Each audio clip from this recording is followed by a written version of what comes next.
Mao lagi, "Uy, ulit taong gamay naman ning akong baby." 'Di na mapigilan ng paglaki ba. Nakakamiss yung ano, yung baby pa lang yung lagi mo yung karga-karga mo pa lang, yung yung nakakamiss yung gano'n. Kasi ngayon, ay Diyos ko, ayaw na magpakarga.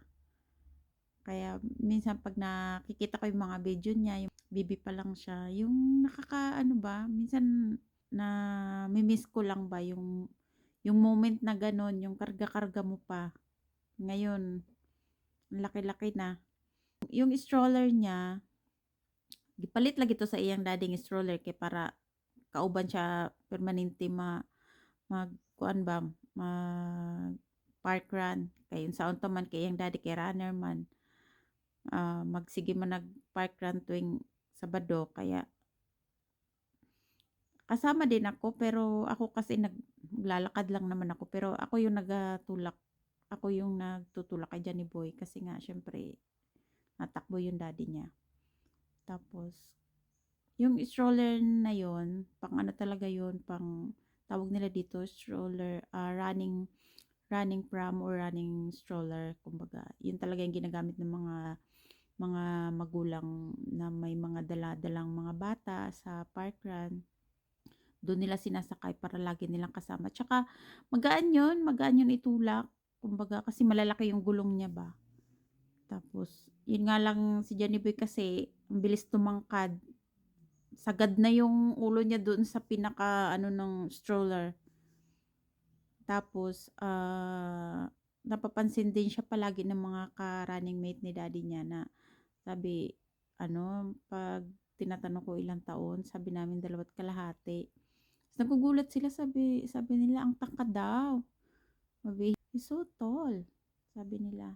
Tapos, yun nga, sabi namin, "Oo nga, ang bilis nga kasi talaga tumangkad ni baby." Sabi namin, "Di na mo talaga mapigilan yung paglaki niya." Yung iba pa kumbaga, daghan nag-ingon ba nga, "Uli taong gamay na lagi."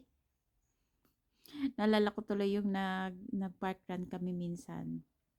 Tapos may dalawang babaeng tingin ng tingin sa amin, gano'n. Tapos pagkatapos namin park-run siguro hindi na nila mapigilan ba, nagtanong na sila sa husband ko. Kasi tingin siya ng tingin tingin sila ng tingin kay Johnny Boy at saka kay Mark. Tapos yung isa babae nagtanong na siya sabi niya sa husband ko, "He's really look like you. Is it yours?"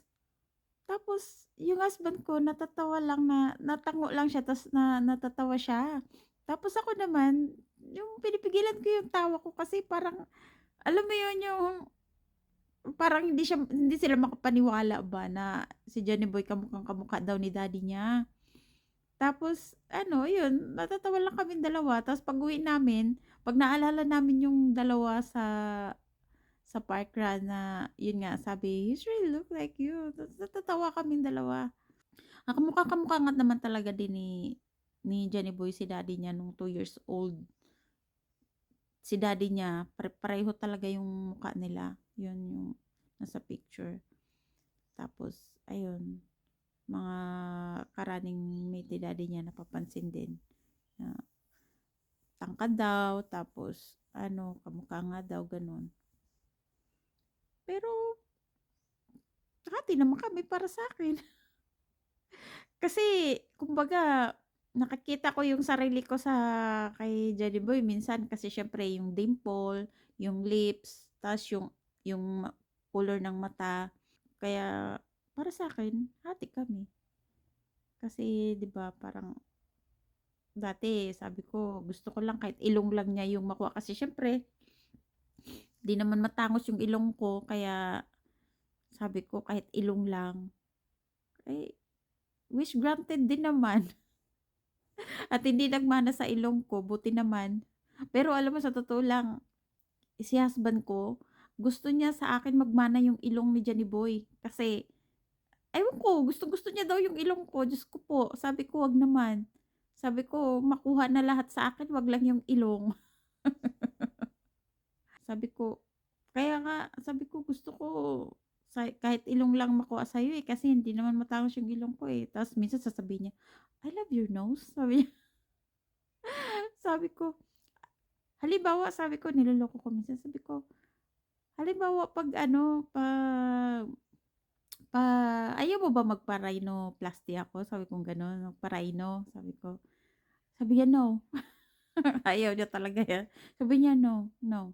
Sabi niya sabi niya, "I love your nose." Sabi niyang gano'n. Wag ko daw ano, wag ko daw gawin yung mga gano'n-gano'n kasi kumbaga sabagay kasi si husband ko ayaw niya nung mga ano, gusto niya yung natural, kumbaga natural beauty, gano'n. Simple, natural, walang halong kimikal kumbaga. Sabi ko, "Bakit ayaw mo? Bakit ayaw mo?" Siyempre kumbaga ano, 'pag tumangos na yung ilong ko 'di maganda na ako. Ta's ganyan niloloko ko. Sabi sabi niya minsan, sabi niya, "You're already beautiful." Sabi niya gano'n. Ta's sabi niya, ayaw niya daw na isang umaga gigising siya ta's parang iba na daw yung kasama niya, parang parang ibang tao na daw, gano'n. Kasi kumbaga siyempre nag-iba na yung itsura. Sabi niya, "Ayoko ng gano'n." Sabi niya. Sabi niya, "Ayoko ng feeling ko paggising ko ibang tao na yung katabi ko." Sabi niya. Kaya ayun. Pero wala rin naman talaga akong balak magpatangos ng ilong ko, eh. Okey na yung ilong ko, hayaan mo na. Kasi naku, yung anak ko kung sakaling tangos-tangos or magpa-rhino-rhino ako, naku po, napaka-kligi ng anak ko. Diyos ko baka masuntok lang or masiko or ano. Kaya yun, yun yung ano, dahilan. Naalala ko nung ano, may brace pa kasi ako nung dati tapos si Johnny Boy, ano na yun, eh, parang 6 months, 7 months yata yun siya. Tapos ano, malikot na, sobrang likot na. Kaya nag-decide ako ipatanggal na yung brace ko. Tapos, sabi nung dentist, nung nasa Taiwan ako, sabi doon, ilang adjust na lang, okey na. Pero kasi iba yung ano ng dentist na kumbaga iba-iba naman kasi ang dentist sa Pinas, iba yung ano nila. Kaya ano, sabi nung babae, hindi pa totally okey yung ngipin ko, pero puwede ng tanggalin yung brace. Ako nag-decide talaga ako, sabi ko, eh, lobat na. Sabi ko ipatanggal na lang kasi kako malikot na yung anak ko, baka ano ba, malikot baka masugatan yung kamay or yung ano, yung kasi mahilig 'pag yung 7 months na yung baby mo, malikot na, yung nag-uuntog-untog sa yung ulo niya sa mukha mo, gano'n. Tapos siyempre yung brace baka mamaya masugatan siya, kaya yun ang nag-decide ako na ipatanggal na lang. Pero okey naman na sa'kin, mas komportable ako na wala na akong brace, kumbaga. Ha? Itong gusto mong manood, kalikot. Ano na. Sit? Mag-hi ka muna. Say hi. Say hi. Hi. Tingin ka muna dito. Ay, itong binatang maliit. Ulitaw gamay. Chu. May sauce pa yung bungangan ng spaghetti.